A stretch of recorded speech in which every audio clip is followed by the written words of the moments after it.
le début de sa carrière, il a sorti un total de 7 mixtapes, 2 albums, a publié plus de 20 vidéoclips et a participé à plus d'une cinquantaine de spectacles. Dernièrement, bien qu'il soit moins actif sur le plan artistique, Nordic est toujours impliqué dans son label via la gestion d'artistes, prenant sous son aile ses amis de longue date Psychose et Gibré, aussi signé sur BBT Records. Il s'assure de la relation de presse, du booking, de la relation artistique et plus encore. Nous recevons aujourd'hui à Studuel l'artiste Nordic. Bonjour et bienvenue à cette émission de Studuel et ravi de te voir dans nos studios. Ça fait plaisir. Parle-moi un peu de où a commencé le rap pour toi. Écoute, ça remonte à vraiment longtemps. J'ai commencé à écrire mes premiers textes, j'avais peut-être 13-14 ans. Comme pas mal les autres artistes, on commence par écrire des textes, on écoute beaucoup de musique. Puis de fil en aiguille, on se décide de se lancer là-dedans, d'enregistrer des chansons, puis on se bâtit un momentum avec ça. Moi, tu vois, en 2018, ça fait 10 ans là, que j'ai sorti mon premier projet. J'avais un duo à l'époque qui s'appelait Québécois avec mon ami d'enfance Psychose. Ça a commencé quand, Québécois? Ben c'est ça, peut-être 13-14 ans. On a commencé à faire des textes, puis on s'est monté un petit studio maison, puis on a commencé à enregistrer nos chansons. En 2008, on a sorti notre premier mixtape, et puis la suite est un petit peu plus connue, là, mais ça a commencé comme un duo là, avec Psychose. Puis on parlait d'ailleurs juste avant l'émission que oui, tu es soundman, tu es aussi artiste-rappeur, mais tu as aussi un bac, tu as été à l'école. Oui, j'ai eu le temps de faire ça dans tout ça. En fait, j'ai un bac en administration des affaires. Là, j'ai ma concentration en marketing aussi que j'ai travaillé pendant ma carrière musicale. Fait que je te dirais que ça me sert autant pour ma carrière professionnelle autre que musique que pour la musique en tant que telle, parce que maintenant, je suis manager pour les artistes Gibré puis Psychose. Fait qu'évidemment que ça m'a aidé là-dedans, là, c'est certain. Et d'où t'es venue l'idée de dire « je vais faire un bac puis je m'en vais dans le milieu artistique » ? Je te dirais que la question s'est pas posée de cette façon-là. Je pense que ça s'est fait juste naturellement, tu sais. Comme je te disais, j'ai commencé à faire de la musique tellement jeune que ça a toujours fait partie de ma vie, là, je te dirais. Ça a toujours été là. Mais j'ai toujours eu un côté réaliste aussi qui me disait, ben, il n'y a rien qui t'empêche d'avoir une stabilité, même si tu te lances aussi dans une carrière artistique. Puis j'ai réussi à jongler avec les deux, autant pour les études que pour ma carrière maintenant. Là, je fais les deux, puis ça s'est fait naturellement, je te dirais. Papa, maman devaient être probablement rassurés. Oui, quand ils ont vu que je continuais mes études, même si la musique commençait à marcher, parce que, tu sais, comme je te disais, j'ai commencé assez jeune, puis j'ai commencé à avoir des résultats aussi assez jeunes.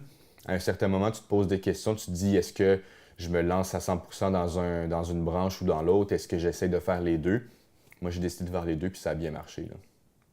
Si je comprends bien, tu fais du management et en plus, on en parle aussi en dehors de l'émission, tu fais du son pour des artistes, t'es en studio puis t'enregistres. Exactement. Ben c'est ça. Dans le fond, je gère les carrières de Psychose puis Gibré, encore une fois. Moi, je trouve que mon rôle de manager, c'est de m'assurer que les artistes aient juste à produire de la musique, à créer de la musique. Moi, je m'occupe du reste. Fait que, tu sais, on a des sessions de studio à toutes les semaines, on travaille des nouveaux morceaux ensemble. Tu sais, comme j'ai un background assez rempli comme artiste, ben je peux avoir une meilleure idée de comment ça peut sonner au niveau de l'enregistrement. Fait que je mets mon apport là-dedans là, quand on fait de la musique. T'es un petit peu dans les petits anges derrière qui backent les artistes et qui s'assurent que tout aille bien. Exactement. J'ai pu voir que dès 15 ans, tu as monté ton petit studio maison puis c'est là que tu as appris une bonne partie de tes connaissances en enregistrement. Oui, exactement. J'ai pas de formation là-dedans, ça s'est vraiment fait sur le tas. Évidemment, c'était vraiment très, très de base là, comme setup qu'on avait comme studio. Mais au fur et à mesure, j'ai réussi à avoir un peu plus de connaissances là-dedans. À force de travailler avec des artistes qui sont là depuis longtemps, ben, on apprend aussi, là, ça c'est certain. Et maintenant, parle-moi un peu de ta carrière à toi en tant qu'artiste. Tu as eu tes premiers projets, tu parlais d'ailleurs d'un mixtape. Exact. Auquel tu as commencé, probablement qu'il y avait Psychose, à ce que je sache. Parce que d'ailleurs, dernière entrevue que j'ai eue d'ailleurs avec Psychose, il parlait que ça faisait longtemps que vous vous connaissez. 15 ans, on parlait avant l'émission. À peu près, oui. On s'est connus au primaire, puis ça fait une quinzaine d'années qu'on est bons amis. On a grandi ensemble, fait que on a commencé à faire de la musique aussi là, ensemble de façon plus naturelle. On a sorti notre premier projet maison, là, vraiment de A à Z, en 2008, il y a déjà 10 ans. Ensuite de ça, vers 2010, on voulait amener nos projets à un niveau supérieur, puis on a approché Roughneck de BBT à ce moment-là. À l'époque, c'était MySpace là, qui était vraiment populaire comme site. Fait qu'il y avait une pub MySpace qu'on avait vue pour le studio de BBT. On a approché Roughneck, on a fait notre deuxième mixtape duo québécoise à ce moment-là. Puis de fil en aiguille, on a travaillé avec BBT, puis ça s'est juste poursuivi, là. Parlant de BBT, parlant aussi de Nordique, tu as été quand même très présent dans le groupe Legendary. Exact. Ben ça, c'est le collectif de BBT qui a été fondé en 2014. OK, c'est plus récent. C'est plus récent. En fait, c'est ça, 2010, j'ai fait mon deuxième projet duo. Après ça, au niveau artistique, les chemins de Psychose et moi se sont séparés un petit peu. Lui était peut-être moins inspiré pour faire plus de musique. Moi, j'avais faim, fait que j'ai continué, j'ai fait mes trucs en solo. Et puis, j'ai travaillé avec Roughneck là, sur mes projets solo. Ensuite de ça, j'ai sorti un premier album en duo avec Le Chum, que j'avais rencontré par l'entremise de Roughneck aussi. Puis quand on a sorti l'album duo, ben, j'ai signé avec BBT officiellement en même temps là, en 2013. Fait qu'on a fait un album duo, on a fait une tournée avec les gars de l'équipe. Puis 2014, on a fondé Legendary, puis là, j'ai fait mon entrée. Là, dans le fond, j'ai été dans les cofondateurs du groupe. Et tu parlais d'ailleurs, juste précédemment, de quand tu t'es mis à signer avec le label BBT Records. Et d'où tu es venu à dire, OK, là, j'ai besoin de signer avec un label. C'était pourquoi? Bien, c'est sûr que c'est pour donner une certaine structure à ta carrière. Même si c'est toujours bien de dire qu'on a tout fait tout seul, je pense que rendu à un certain moment, c'est très difficile de le faire sans une structure. Moi, dans le fond, au niveau musical, je sentais que j'étais prêt, je sentais que le matériel était bon, je sentais que ça se passait. Mais je voulais juste avoir une structure, autant au niveau de la distribution, au niveau des relations avec que ce soit promoteurs de spectacles, producteurs d'instrumentaux, producteurs de vidéoclips. C'est toujours plus facile d'avoir une porte d'entrée comme un label pour faire les relations là-dessus. Là. Fait que c'est vraiment plus une question de structure. Même si tu as pourtant un bac. On n'est jamais trop bien entouré là-dessus. Parce que même avec des études, tu n'aurais pas nécessairement su où donner de la tête à avoir tout ça à gérer. Exactement. C'est beau la théorie, mais sur le terrain, c'est toujours différent. Fait que c'est aussi une expérience que tu allais chercher à la fois. C'est ça, exactement. Fait que l'expérience terrain, j'ai été la chercher surtout avec Roughneck et Le Chum, que je salue là, pour cet apport-là qu'ils ont donné pour mon cheminement. Fait que oui, autant mes études m'ont aidé dans le domaine, mais autant qu'il y a des choses que j'aurais jamais pu apprendre dans des livres ou dans des cours. Faut que tu le fasses sur le terrain aussi. Et on parlait précédemment de ton premier projet. Ça s'est développé comment après ton premier projet? Je dirais que ça s'est fait de façon naturelle. On a fait nos mixtapes en duo. 2008-2010, on a sorti des mixtapes sous québécoise. Ensuite de ça, 2012, j'ai sorti mon premier mixtape solo. Après ça, 2014, je suis rentré dans la Legendary. Fait que ça s'est fait de façon naturelle. L'évolution s'est faite toute seule. Je te dirais que depuis le premier projet, j'ai juste continué de travailler. J'ai pris les opportunités qui se sont présentées à moi, puis j'ai maximisé le potentiel de tout ça. Ce qui fait que j'en suis là aujourd'hui, puis je regrette rien, ça c'est sûr. Est-ce que ton premier projet solo, c'était l'album Machinal? Premier album officiel solo, c'était Machinal. Dans le fond, c'est le seul album solo que j'ai sorti officiellement en magasin là, en date d'aujourd'hui.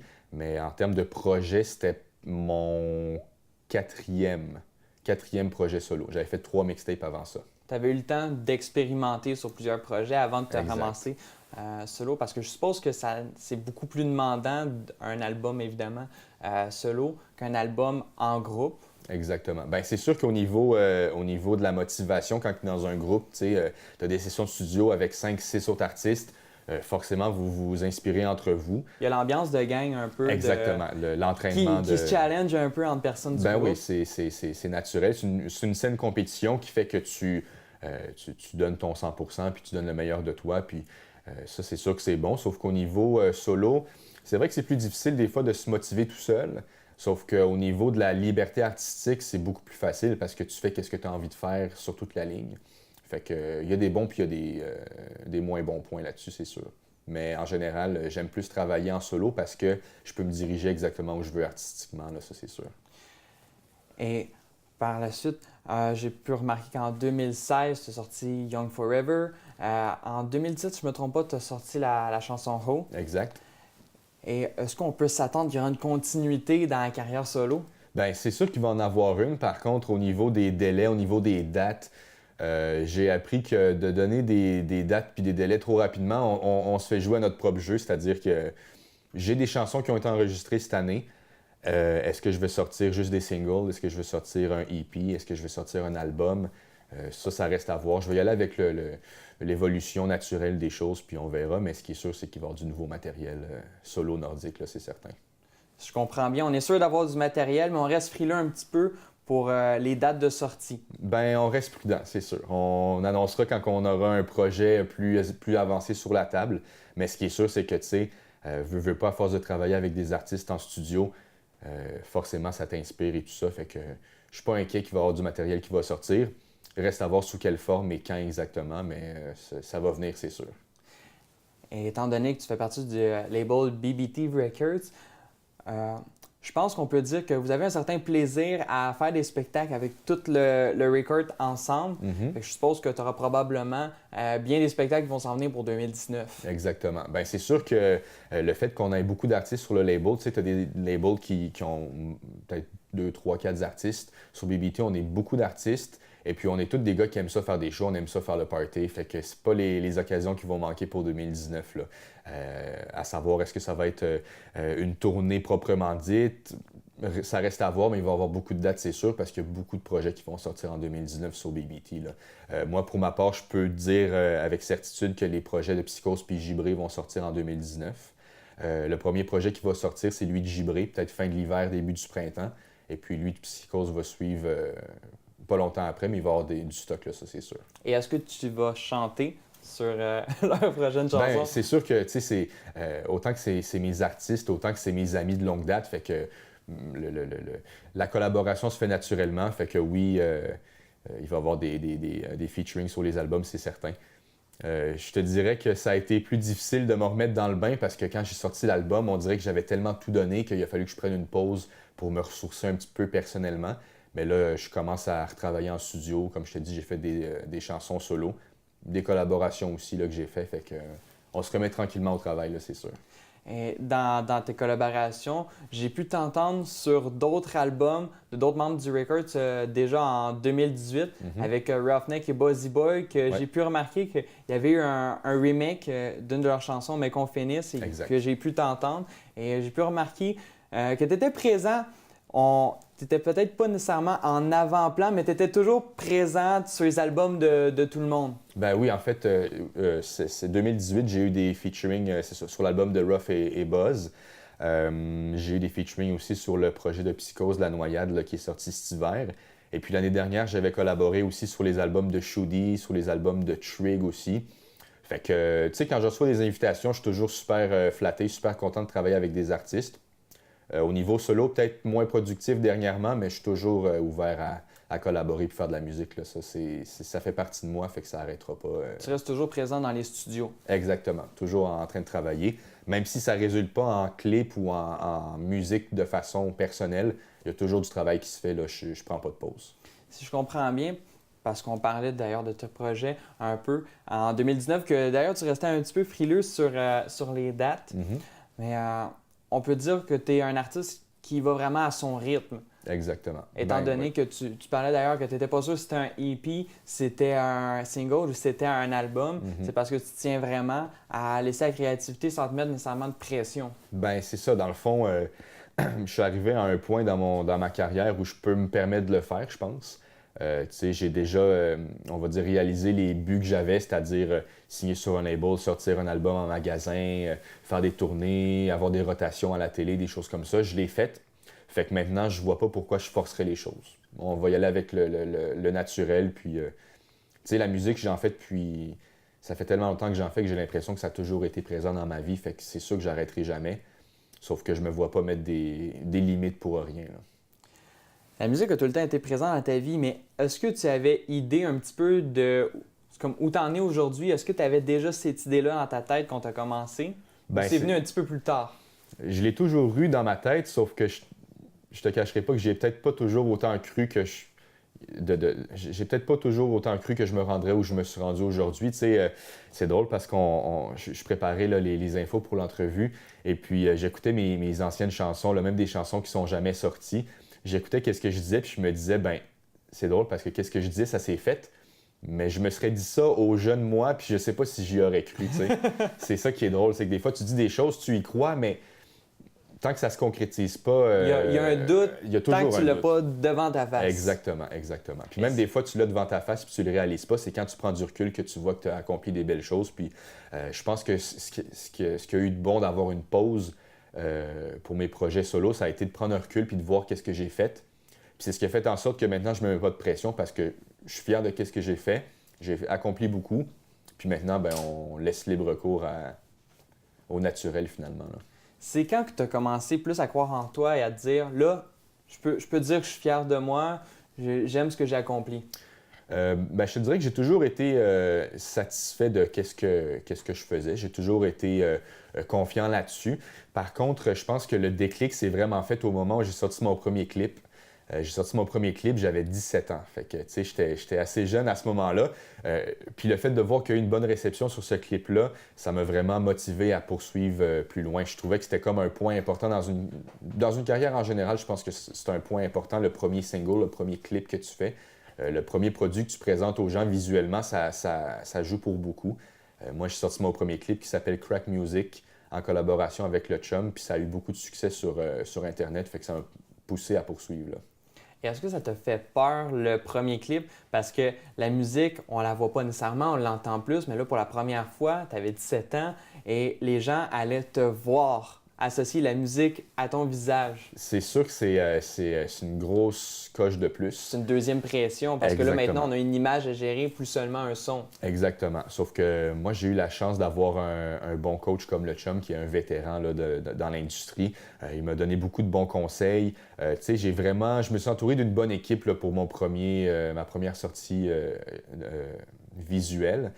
Sauf que ça venait avec une pression aussi du fait que oui, j'avais un featuring avec un artiste établi, mais le fait que j'ai un featuring avec un artiste établi, il fallait que je monte ma place là, du pourquoi je méritais d'être dans le game, là. Ça, c'est sûr. Et petite parenthèse, tu l'as connu d'où, le Chum? Ben en fait, c'est ça. J'ai pris contact avec Roughneck. On a enregistré notre premier projet officiel là, au studio de BBT en 2010. Puis quand on a fait notre spectacle de lancement, c'était un spectacle avec beaucoup d'autres artistes, là, comme on aime le faire. Et puis j'ai rencontré le Chum qui m'avait produit des instrumentaux.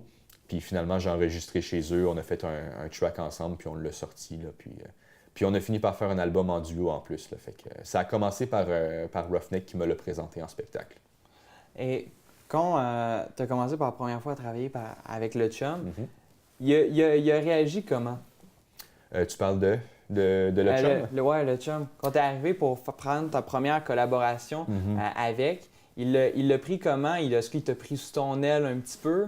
Ben oui, j'ai vraiment senti qu'il avait confiance en ce que je faisais parce que je l'ai approché pour la collaboration, mais on avait déjà travaillé des morceaux à son studio, puis tout ça, fait qu'il a vu qu'est-ce que j'étais capable de faire, puis il y a aussi un peu de confiance aveugle du fait que j'étais jeune, j'avais pas encore tant d'expérience que ça, mais il a vu un potentiel, puis il a décidé de travailler avec moi, de me prendre sous son aile, puis ça, je serai toujours reconnaissant de ça parce qu'il a vu un potentiel, puis il m'a donné des bons conseils pour la suite. On peut-tu dire que c'est un peu lui qui t'a mis pour la première fois en avant-plan puis qui a concrétisé le début de Nordique comme on le connaît aujourd'hui? Non, c'est certain, c'est certain. Puis, tu sais, même des fois, il y a le mot qui circule comme quoi on est soit cousin, soit que c'est mon frère, ou tu sais, dans le sens que... Pourquoi pas? Ben, je vois ça comme un compliment, dans le sens qu'on a une belle complicité, on a travaillé beaucoup de choses ensemble, puis ça a été un genre de mentor pour moi, là, ça c'est sûr. Fait que je suis vraiment reconnaissant de ce qu'il a apporté à ma carrière. Et par la suite, si on revient à ton premier album, dans le temps quand tu l'avais monté, ton premier album, c'était quoi les sujets principaux qui te venaient en tête pour cet album-là? Ben, c'est sûr que si on prend exemple pour Machinal, mon premier vrai projet solo en magasin, je pense que j'ai été de façon plus introspective. Tu sais, un premier album, veux pas, c'est comme une carte de visite pour la suite de ta carrière. Fait que moi, je voulais que les gens qui écoutent l'album puissent voir autant l'étendue de ma polyvalence au niveau des sons qu'au niveau des sujets. Fait que, tu sais, j'ai des sonorités très différentes. J'ai du East Coast, j'ai du trap le plus actuel, j'ai du South aussi. Et puis au niveau des sujets, autant je peux parler de business, je peux parler de party, autant que je peux parler de choses plus personnelles. Fait que je voulais vraiment que les gens qui écoutent Machinal voient ce dont je suis capable, autant au niveau du son qu'au niveau du sujet, là. Fait que je me suis mis la barre vraiment haute, puis ça a fait en sorte, je pense que la pause était nécessaire après l'album parce que j'ai vraiment tout donné pour ça. Tu parles que ton premier album était un peu ta carte de visite dans ce milieu, mais tes prochaines chansons qui vont sortir,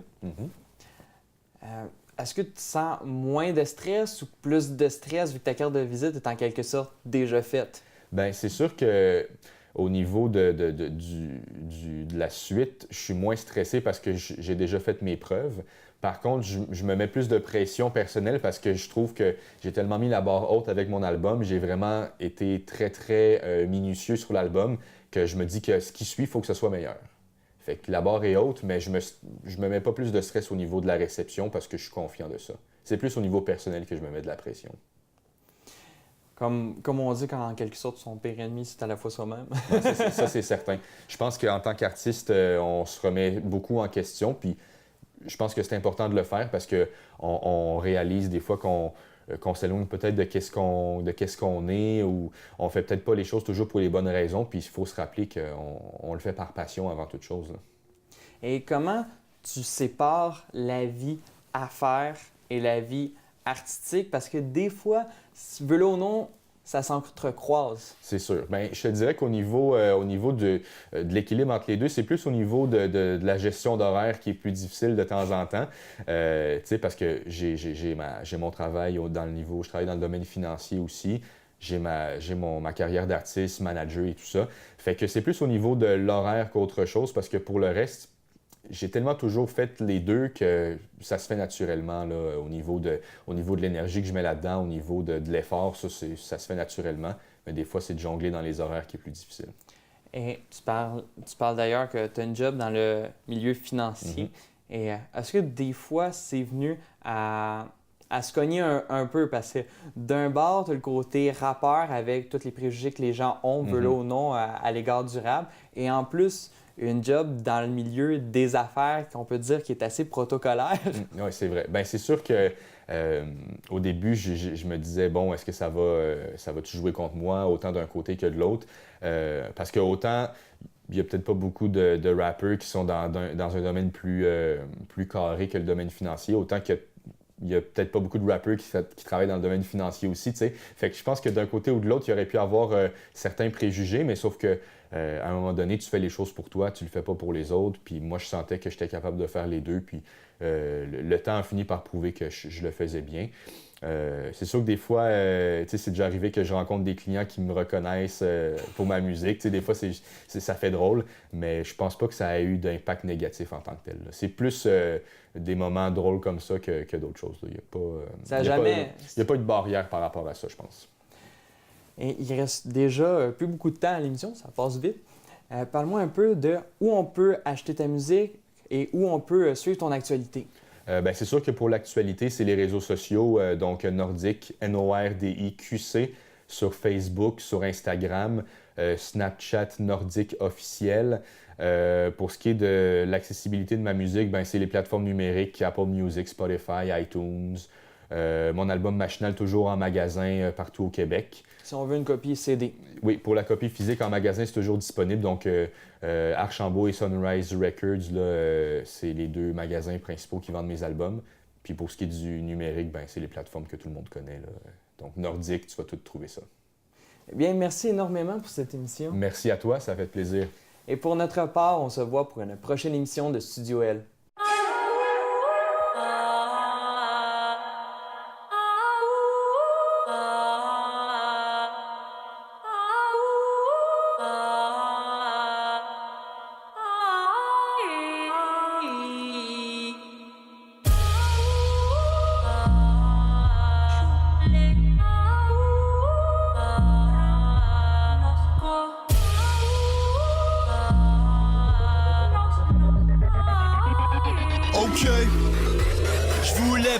lâcher avant de courir. Là je veux me racheter avant de mourir. Je sens mon âme en train de pourrir. Check ma rage derrière mon sourire. C'est œil pour œil et dent pour dent. Regarde mes dents et mes yeux. C'est ma vie, c'est pas un show. Y'a pas de mesdames et messieurs. Tu sens de la soirée, des larmes sous mes essieux.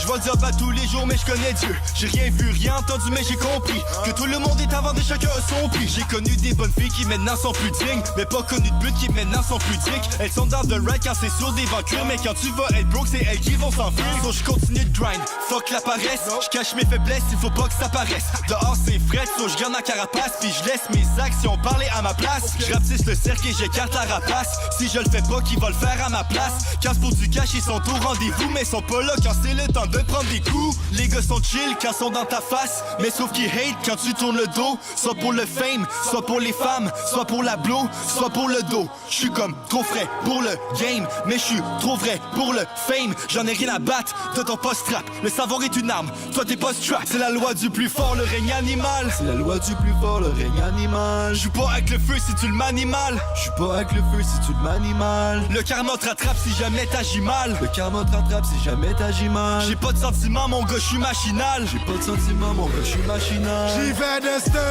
j'suis ton machinal. J'suis pas cannibale, rap et tu la balle. Venu pour le faire mal. Peu importe tout cache, je suis pas à part. Ouais, j'suis ton karma. Je sais que tu connais bien, chaque jour tu me maudis. J'arrive, ton genre de mauvaise foi dans notre vie. J't'en prie, quand t'as ta boulette go, c'est nantique. Courir, soit t'as fini. Quand t'es pas fini, négocier mon stylo comme aussi. Tout ça faut rappeler les délateurs dans nos rues. Comment j'ai tout vu, ça change de personnalité comme des travestis. Tout ça m'a écrit, comment tous ceux qui ont trahi vont payer le prix. Oui, j'ai bien compris, tu voudrais qu'on l'oublie. Ces poissons déjà cuits, quand tu vois trop le fait la peau, ainsi va la vie. Impressionnant, je suis ton machinal. Les gens des rues, je suis là pour faire le mal. Ton garnement vont finir sous la paille. Dans ce épouvantail, quand le combat du mal. Fais-toi un tout ce que tu fais, c'est négoce au bataille. Bataille, c'est Renan, faut pas le boire. Légion, partout, marche vers la victoire. Tout ça nos devoirs, faisons-le pour la cause. Et quand un petit j'y vais rester, je suis ton machinal.